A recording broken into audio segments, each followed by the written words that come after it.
নমস্কাৰ। বৰ্তমান আপোনালোকে সকলোৱে জানে যে সমগ্ৰ বিশ্ব তথা অসমতো কৰোনা ভাইৰাছ যথেষ্ট ক্ষতি কৰিছে জনসাধাৰণৰ। আপোনালোকে যিহেতু জানে যে কোভিড-19 এজন ৰোগীক প্লাজমাৰ জৰিয়তে সুস্থ কৰি তুলিব পাৰে আৰু এই বিষয়ত বিশেষভাৱে যোৰহাট চিকিৎসা মহাবিদ্যালয়ৰ বিশিষ্ট চিকিৎসক বিদিত কুমাৰ গগৈ ছাৰে যথেষ্টভাৱে প্লাজমাৰ ওপৰত সজাগতাৰ সৃষ্টিৰে আৰু লগতে তেখেতে বহু ৰোগীক সুস্থ কৰাত যথেষ্টখিনি চেষ্টা কৰি আছে। আমি এই সকলো কথা পাতিম যে আচলতে প্লাজমা কি, আচলতে প্লাজমা আৰু আমাৰ যিটো ৰক্তদান এই দুয়োটাৰ মাজত পাৰ্থক্য কি আছে। কোনোধৰণে চাওক আমাৰ পাইছোঁ। নমস্কাৰ। হয়, মই আপোনাৰ পৰা জানিবলৈ লৈছোঁ বিশেষভাৱে আমাৰ পোহৰ বেটৰ দৰ্শকে আচলতে প্লাজমা কি। প্ৰথমতে মই পোহৰ লাইভক ধন্যবাদ দিব বিচাৰিছোঁ যে আপোনালোকৰ এই প্ৰচেষ্টা আৰু আপোনালোকৰ মাধ্যমৰ যোগেদি আজি মই সুবিধা পাইছোঁ। আজি বহুত মানুহে মোক ফোন কৰি সোধে আচলতে প্লাজমা দিবলৈ যাওঁতে আমাৰ কিবা অসুবিধা হ'ব নেকি। গতিকে সকলো গোটেই মই পইণ্টকেইটা দাঙি ধৰিছোঁ আজি, আপোনাক দাঙি ধৰিবলৈ আগবাঢ়িছোঁ। প্ৰথম কথা হ'ল আমি বুজি পাব লাগিব প্লাজমানো কি। আমি যদি দেখিছোঁ আমি যে আমি যিবিলাক ৰক্ত শিবিৰ পাতোঁ, আমি লায়ন্স ক্লাবে পাতে, আপোনালোকৰ ইয়াত বহুত ধৰণৰ NGO আছে, ৰক্তবীৰ, টিম হিউমেনিটি, এনেকুৱা বহুত ধৰণৰ NGO যোগেদিও আমি যিবিলাক ৰক্ত শিবিৰ পাতোঁ, আমি সেই ৰক্তৰ শিবিৰত আমি সাধাৰণতে এটা হোল ব্লাড লোৱা বুলি কওঁ। 350 ml আমি হোল ব্লাড লওঁ। যে সেই হোল ব্লাডটো আচলতে এটা প্লাজমা নহয়। এটা হোল ব্লাডৰ এটা অংশহে প্লাজমা। এটা হোল ব্লাডত এজন মানুহক অকল আমি এজন মানুহৰ পৰা লৈ এজন মানুহক আমি জীৱনদান দিব নোৱাৰোঁ। এটা হোল ব্লাডে 5-4জন মানুহক জীৱনদান দিব পাৰে। এতিয়া কেনেকৈ যদি সোধে, প্ৰথম কথা হ'ল এটা হোল ব্লাডত কি থাকে আমি জানিব লাগিব। তাত কিছুমান কোষ থাকে, যেনেকৈ আমি ৰেড ব্লাড চেল বুলি কওঁ, আৰু ৰেড ব্লাড চেলৰ ৰং হ'ল ৰঙা, সেইকাৰণে আমি তেজখিনি ৰঙা দেখোঁ। বাকী এনেকুৱা নহয় যে তেজৰ ৰং ৰঙা, সেই চেলটোৰ ৰং ৰঙা কাৰণে যিটোৰ পৰা আমি হিমোগ্ল'বিনটো আমি গম পাওঁ, আৰু হিমোগ্ল'বিনটো ৰেড ব্লাড চেলৰ লগত জড়িত। দ্বিতীয়তে আপোনাৰ যিবিলাক আমি ইনফেকশ্যন হ'লে, আমাৰ কিবা এটা যিকোনো বিষয়, কৰোণা বুলি নহয়, এনেই কিবা ইনফেকশ্যন এটা হ'ল, তেতিয়া আমাৰ এটা কোষে কাম কৰে, সেইটো হ'ল হোৱাইট ব্লাড চেল। গতিকে সেই WBC বা হোৱাইট ব্লাড চেল সেইটো এটা দ্বিতীয় অংশ। আৰু আমি দেখা পাওঁ কেতিয়াবা হাতখনত আমাৰ ফটককৈ কেতিয়াবা কাটিলে বা কিবা অকণ দুখ পালে, যেতিয়া আমাৰ ব্লিডিং হয়, তেজ যেতিয়া ওলায় গাৰ পৰা, ছালৰ পৰা, আমি দেখোঁ যে একো বেজিও নোলোৱাকৈ নিজে নিজে ৰক্তটো মানে ববলৈ বন্ধ হৈ যায়। কিয় বন্ধ হয়? তেতিয়া আমাৰ তেজত আৰু এটা গুৰুত্বপূৰ্ণ বস্তু আছে, এইটো প্লেটলেট। গতিকে red blood cell, white blood cell আৰু প্লেটলেট, এই তিনিটা মেজৰ কম্পনেণ্ট অফ ব্লাড বুলি কয়। বাকী আপোনাৰ 45% পনীয়া অংশ। এই পনীয়া অংশখিনিকে আমি প্লাজমা বুলি কওঁ। গতিকে প্লাজমাত কি থাকে বুলি ক'লে, তাত আমাৰ এণ্টিবডি বুলি কিছুমান প্ৰ'টিন থাকে, প্লাজমা প্ৰ'টিন বুলি কওঁ। তাত ইলেক্ট্ৰলাইট থাকে আৰু নানা ধৰণৰ বস্তু থাকে, যিবিলাক আমাৰ এই কোগুলেশ্যন, মানে আপোনাৰ যিটো আমাৰ তেজ গোট খোৱাত সহায় কৰে, কিছুমান প্ৰ'টিনো থাকে, ফেক্টৰ থাকে কোগুলেশ্যন। গতিকে আমি এইটোৰ পৰা গম পালোঁ যে প্লাজমা এটা হোল ব্লাডৰ অংশহে। এইটো মানে গোটেই তাত য'ত নেকি কোষ নাথাকে, য'ত প্লাজমা প্ৰ'টিন থাকে, য'ত এণ্টিবডি থাকে। এতিয়া ধৰি লওক এণ্টিবডি কি, আকৌ নেক্সট এটা প্ৰশ্ন আহি গ'ল, এণ্টিবডি বস্তুটো ইমান গুৰুত্বপূৰ্ণ কি। তো এণ্টিবডি হ'ল এনেকুৱা, আমাৰ যিটো ৰক্তত আমাৰ কিছুমান কওঁ যে আপোনাৰ বডি ৰেজিষ্টেণ্ট কিন্তু যথেষ্ট দিয়ে। আমি বহুত সাধাৰণতে সৰ্বসাধাৰণ মানুহে কথা পাতিলে আমি কওঁ যে আপোনাৰ কিন্তু অসুখ বিসুখ নহয়, আপোনাৰ বডি ৰেজিষ্টেঞ্চটো বহুত বেছি। আচলতে ৰেজিষ্টেঞ্চ যে বুজাইছোঁ, সেই ৰেজিষ্টেঞ্চটো আমি সেই এণ্টিবডিটোৰ কথা কওঁ। মানে কি হয়, সৰুকালত আমি আগতেও মই কৈছিলোঁ দুটা ইণ্টাৰভিউত, যে আমি সকলোৱে সৰুতে চিতা বেজি লওঁ। চিতা বেজি আমি সকলোৱে অভিজ্ঞতা, আমি সৰুতে আমাৰ হাতত দাগ এটা থাকে চিতা বেজি লোৱা। তো চিতা বেজিটো কি হয়? সেইটো এটা ভেকচিন, ঠিক আছে। সেই ভেকচিনটোৱে কি কৰে, এটা কিল বেক্টেৰিয়া, আমাৰ টিউবাৰকুলোচিছ, TBৰ যিটো বেক্টেৰিয়া, সেইটো এটা মৃত অৱস্থাত আমাৰ গাত ভেকচিনটো দি দিয়ে। দি দিয়াৰ লগে লগে বডিয়ে দেখে যে এইটো টিবি বেক্টেৰিয়াটো সোমাইছে, গতিকে তেতিয়া বডিত এণ্টিবডি এটা ফৰ্মেশ্যনো এটা ষ্টাৰ্ট হৈ যায়, এণ্টিবডি সৃষ্টি হয়। গতিকে কি হয়, সৰুকালত যেতিয়া মই চিটা বেজীটো দিয়ে আমাৰ শৰীৰত গোট খায় এণ্টিবডি কাৰ এগেইনষ্টত গোট খায়, টিবি বেক্টেৰিয়াটোৰ কাৰণে। গতিকে আমাৰ জীৱনকালত আমি যেতিয়া টিবিৰ সন্মুখীন হওঁ, সেই এণ্টিবডিবিলাকে সেই বেক্টেৰিয়াবিলাকৰ লগত যুঁজ কৰে। গতিকে আপোনাৰ মানে এণ্টিবডি মেইন হ'ল এইবিলাকে পুলিচৰ নিচিনা, আৰ্মিৰ নিচিনা এটা ডিফেন্স এটা আমাক দিয়ে এণ্টিবডিয়ে। ঠিক আছে, এতিয়া কথাটো হ'ল আমি যেতিয়া আমি প্লাজমা ডনেশ্যনৰ কথা কওঁ, তেতিয়া আমি কওঁ যে সৰ্বসাধাৰণ মানুহৰ পৰা কিন্তু আমি যে আপুনি প্লাজমা দিলে এজন কৰোণাৰ লগত মৃত্যুৰ লগত যুঁজি থকা এজন ৰোগীয়ে সাধাৰণ মানুহ কৰোণা নোহোৱা মানুহজনৰ পৰা যদি আমি প্লাজমা লওঁ, তেতিয়া কিন্তু তেওঁ কোনো মানে একো তেওঁ বেনিফিট একো নাপায়। কাৰণটো কি, সেই চিটা বেজী নিচিনা কথাটো যদি কৈছোঁ, যেতিয়া কৰোণা ইনফেকশ্যন হ'ব, কৰোণা ইনফেকশ্যন হোৱাৰ লগে লগে আপোনাৰ বডিত এটা এণ্টিবডিৰ সৃষ্টি হয়, আৰু সেই এণ্টিবডি সৃষ্টি হয় কিয়, কৰোণা ভাইৰাছটোৰ লগত যুঁজিবলৈ।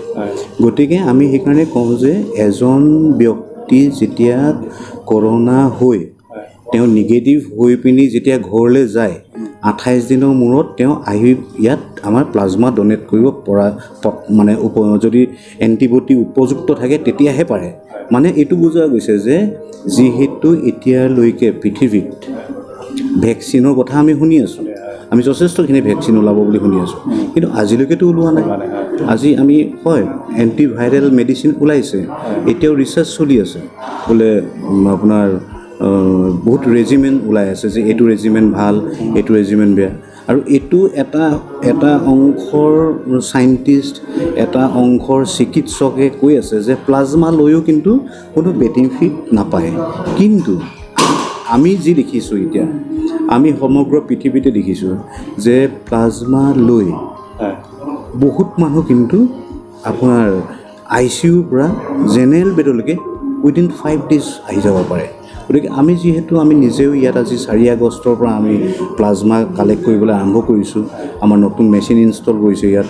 আমি ইয়াৰ যোগেদি আমি 100তকৈ বেছি 100 ক্ৰছ কৰিছে। আজি ৰক্তবীৰ NGOয়ে আমাৰ লগত লাগি আছে কণ্টিনিউৱাছলি, টিম হিউমেনিটি লাগি আছে এনেকৈ, আৰু আমাৰ NHM মিছ অনন্যা বৰদলৈ আছে, তেখেতলোকেও আমাৰ লগত সহযোগ কৰি আছে। গতিকে সকলোখিনি আমাৰ সহায়ত আমি ইয়াত আজি আমি যোৰহাট চিকিৎসা মহাবিদ্যালয়ত আমি প্লাজমা এতিয়া আমি 200 ইউনিটতকৈ বেছি কালেক্ট কৰিছোঁ।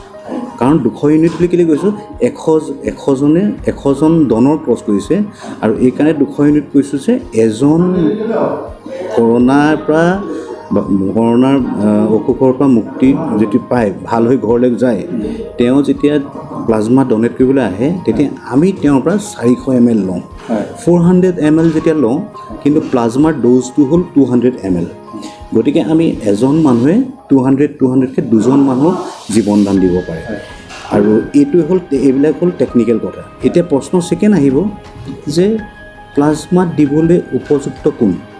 প্ৰথম কথা হ'ল আমি প্লাজমা দিবলৈ উপযুক্ত কোন বুলি ক'লে, আমি হোল ব্লাড যে কৈছিলোঁ আমি শিবিৰবিলাকত, তাতে আমি কি কৰোঁ, আমি তাতে প্ৰথম কথা চাওঁ হিমোগ্ল'বিনটো 12 ওপৰত থাকিবই লাগিব, ওজন 55 কেজি হ'বই লাগিব, তাৰ তলত থাকিলে আমি ৰিজেক্ট কৰোঁ। কিছুমান ধৰি লওক বেমাৰ আছে, যেনেকৈ আপোনাৰ মিৰ্গী বেমাৰ, থাইৰয়ডৰ কিছুমান বেমাৰ, কেঞ্চাৰ, ডায়েবেটিছ, ইনচুলিন লৈ থকা যিবিলাক ডায়েবেটিক ৰোগ আছে তেওঁলোকে দিব নোৱাৰে।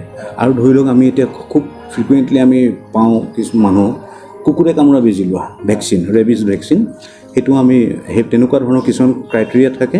গতিকে যেতিয়া আমি হিষ্ট্ৰী লওঁ যে আপোনাৰ কুকুৰে কামুৰিছিলে নেকি, বোলে বেজি লোৱা হৈছিলে নেকি ৰিচেণ্টলি, গতিকে কুকুৰে কামোৰা বেজি যদি লোৱা এবছৰতকৈ কম সময় হৈছে, আমি ল'ব নোৱাৰোঁ।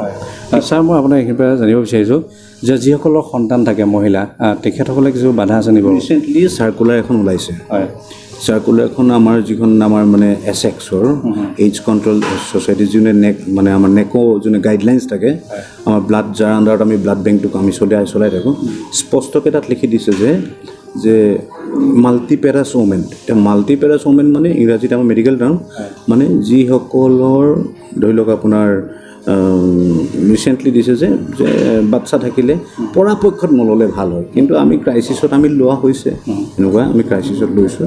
আৰু কিন্তু এইটো কথা স্পষ্টকৈ লিখা আছে তাত যে আপোনাৰ পৰাপক্ষত আমি নল'লে ভাল হয়।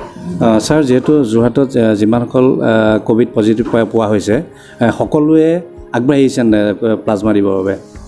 এতিয়া আজিৰ দিনত আপুনি যদি চায়, আজিৰ দিনত আপুনি যদি আৰোগ্য সেতু এপটোত চায়, আজি যোৰহাটত আপুনি নহ'লেও মানে এতিয়ালৈকে লাখৰ ওপৰত গোটেই অসমত মানে লাখৰ ওপৰত ডিছচাৰ্জ হৈছে, আপোনাৰ বহুত লক্ষ লোক। তাৰ যদি 25% দিয়ে ন, এই গোটেই মেডিকেল কলেজত এইখন মানে আপোনাৰ উভৈনদী হ'ব প্লাজমা। কিন্তু ঘটনাটো কি হ'ল, আমাৰ কিয় মানুহসকল ওলাই অহা নাই মই বুজি পোৱা নাই। বহুতে ভাবিছে যে আকৌনো কিয় যাম হস্পিটেললৈ, আজি হস্পিটেলত গৈ আকৌ ইনফেকশ্যন লাগিব। একচুৱেলি সেইটো কথা নহয়, তেনেকুৱা মই ভাবোঁ তেনেকুৱা আপোনালোকে নিজে দেখিছে আজি প্লাজমা বেংকত আহি কিমান পৰিষ্কাৰ, আমাৰ মিনিটে আমাৰ চেনিটাইজ কৰি থাকে। আমাৰ ইয়াত যিগৰাকী ছুপাৰিণ্টেণ্ডেণ্ট মেডাম আছে ডক্টৰ পূৰ্ণিমা বৰুৱা, প্ৰিন্সিপাল আছে ৰত্নকান্ত তালুকদাৰ, তেওঁলোকৰ সহায় সহযোগিতাৰ মাজত আমি ধুনীয়াকৈ প্লাজমা আজি ডনেশ্যন কেৰি কৰি আছোঁ।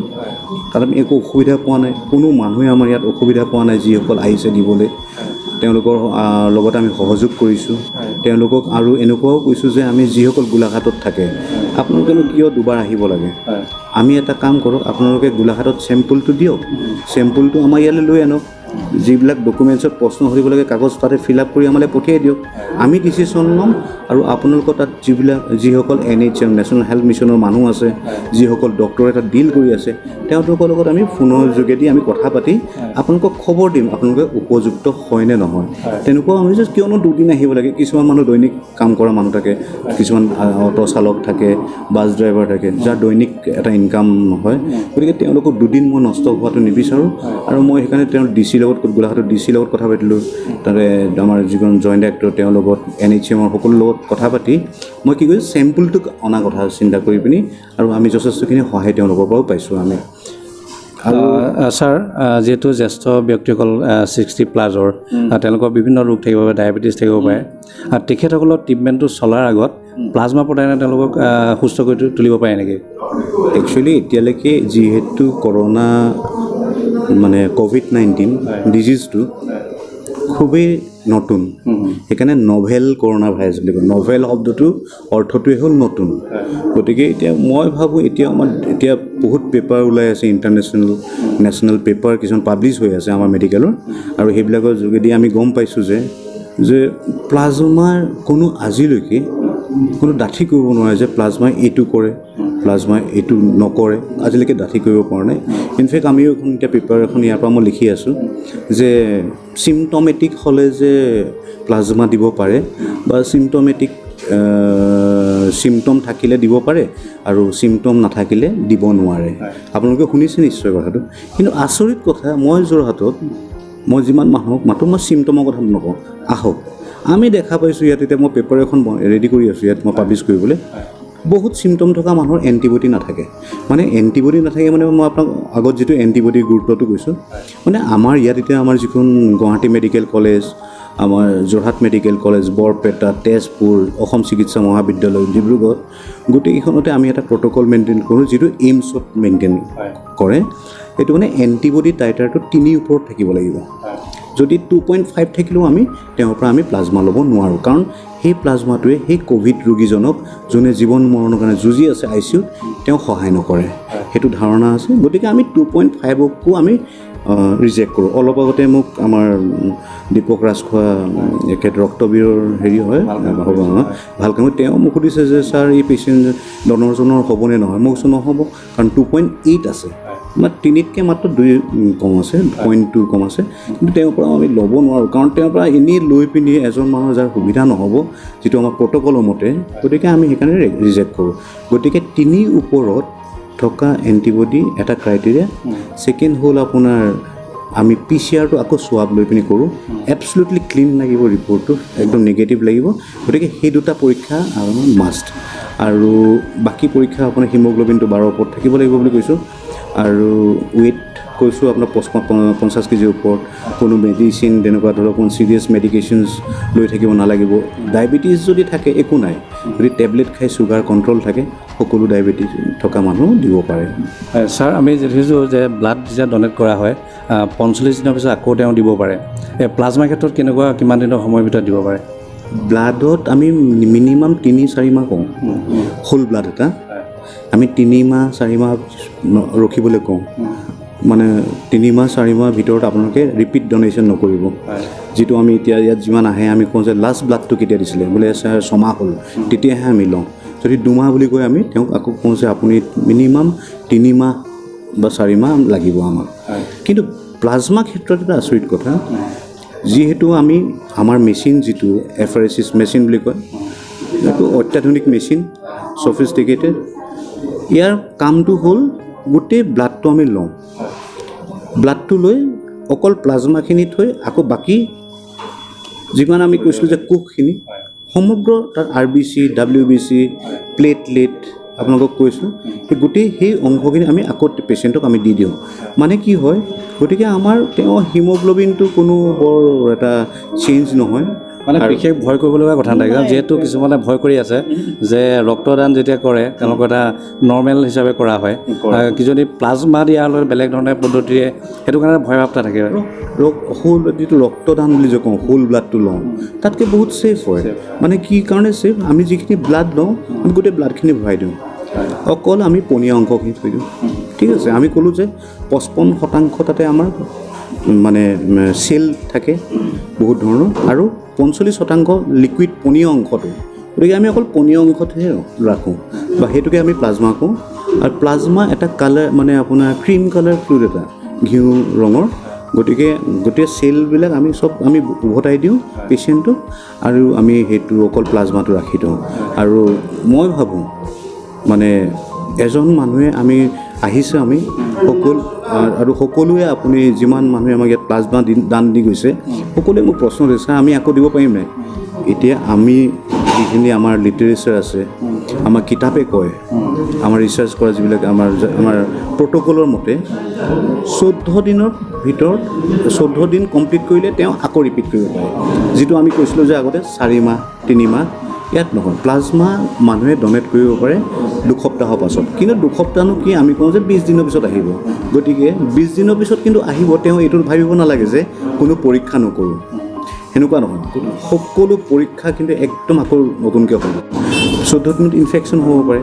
গতিকে সেইকাৰণে আমি সেইটো আমি যে আগতে এদিন কৰিছিলোঁ 14 দিনৰ আগত 20 দিনৰ আগত এদিন কৰিছিলোঁ সেইটো ক্লিয়াৰ আছিলে আজি আকৌ লৈ লওঁ সেইটো নহয় এইখিনিতো আকৌ তেওঁ ইনফেকশ্যন হ'ব পাৰে গতিকে এণ্টিবডি টাইটাৰ আমাৰ PCR আমি যিটো স্ৱাব টেষ্ট সেইটো হিমোগ্ল'বিন সকলো গোটেই পৰীক্ষাখিনি আমি ৰিপিট কৰি ল'ব লাগিব লোৱাৰ আগত ছাৰ আপোনাৰ পৰা শেষত জানিব বিচাৰিছোঁ যিহেতু দিনক দিনে কৰোণা ভাইৰাছ বাঢ়ি গৈ আছে কেনেদৰে সাজু হৈছে যিহেতু ভেকচিন এতিয়ালৈকে ওলোৱা নাই প্লাজমাৰ জৰিয়তে সুস্থ কৰি তোলা হৈছে অনাগত দিনত আপোনালোকে যিখিনি স্বেচ্ছাসেৱী সংস্থা আছে বা আপোনালোকৰ স্বাস্থ্য বিভাগ আছে যোৰহাট চিকিৎসা মহাবিদ্যালয় আছে সকলোকে যৌথ প্ৰচেষ্টাত আপোনালোকে কেনেদৰে আগবাঢ়িছে আপোনাৰ প্ৰশ্নটো ভাল লাগিলে এইটো মানে আচলতে মই বহলভাৱে যদি এটা শব্দত ক'ব বিচাৰোঁ এতিয়া প্লাজমাটো হৈ পৰিছে এটা আৱেগিক বস্তু আৰু ইয়াত সোমাই আছে আৱেগ এজন মানুহ আহি পিনি ইয়াত যদি কয় ছাৰ অ' পজিটিভ প্লাজমা পাবনি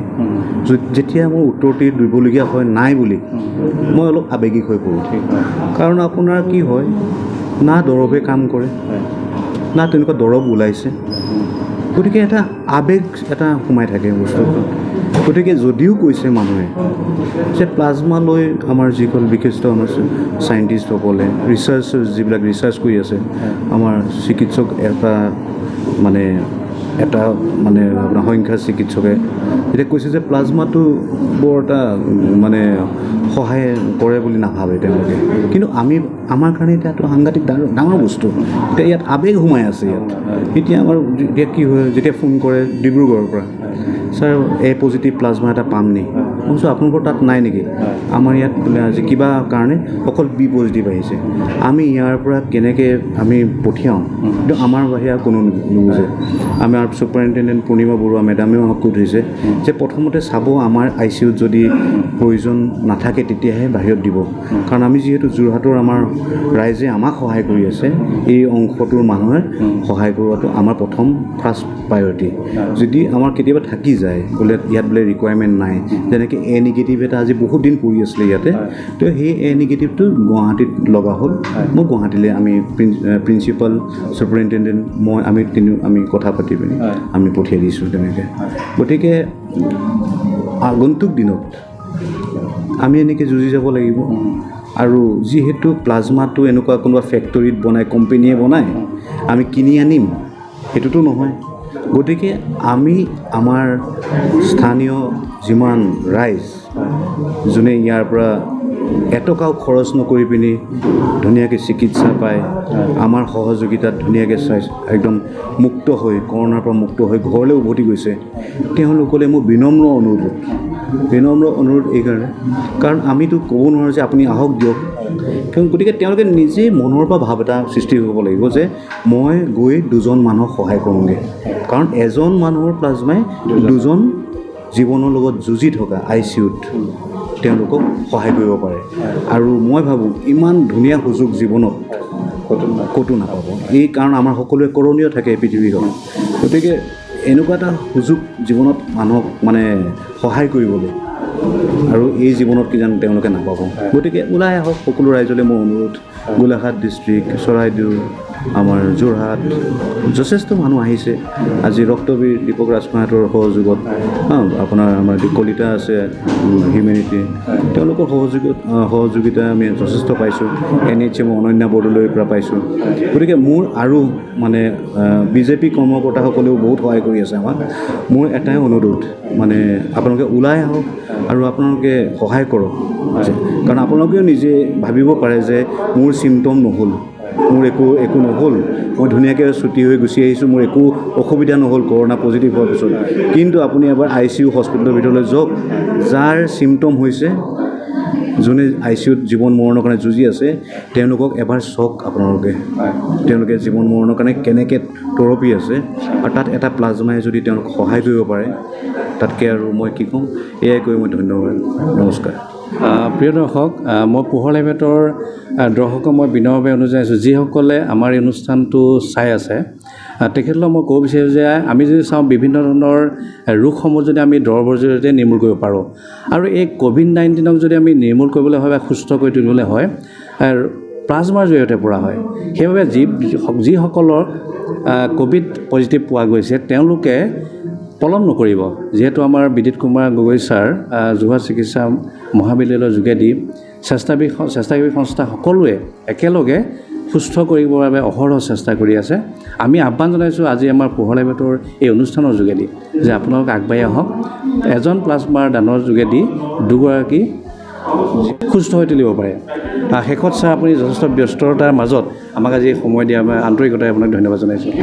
ধন্যবাদ আকৌ, আৰু আপোনালোকৰো সহায় আমি মানে সদায় বিচাৰোঁ, যাতে আপোনালোকৰ সহায় মাধ্যমেৰে, যি পোহৰ লাইভৰ মাধ্যমেৰে যাতে সজাগতা এটা সৃষ্টি হয়, সেয়া কৈ মই সামৰিছোঁ বক্তব্য। নমস্কাৰ। প্ৰিয় দৰ্শক, আজি অনুষ্ঠানটিৰ পৰা আমি সামৰণি মাৰিছোঁ। আপোনালোকে চাই থাকিব আপোনালোকৰ প্ৰিয় চেনেল পোহৰ লাইভত। ধন্যবাদ।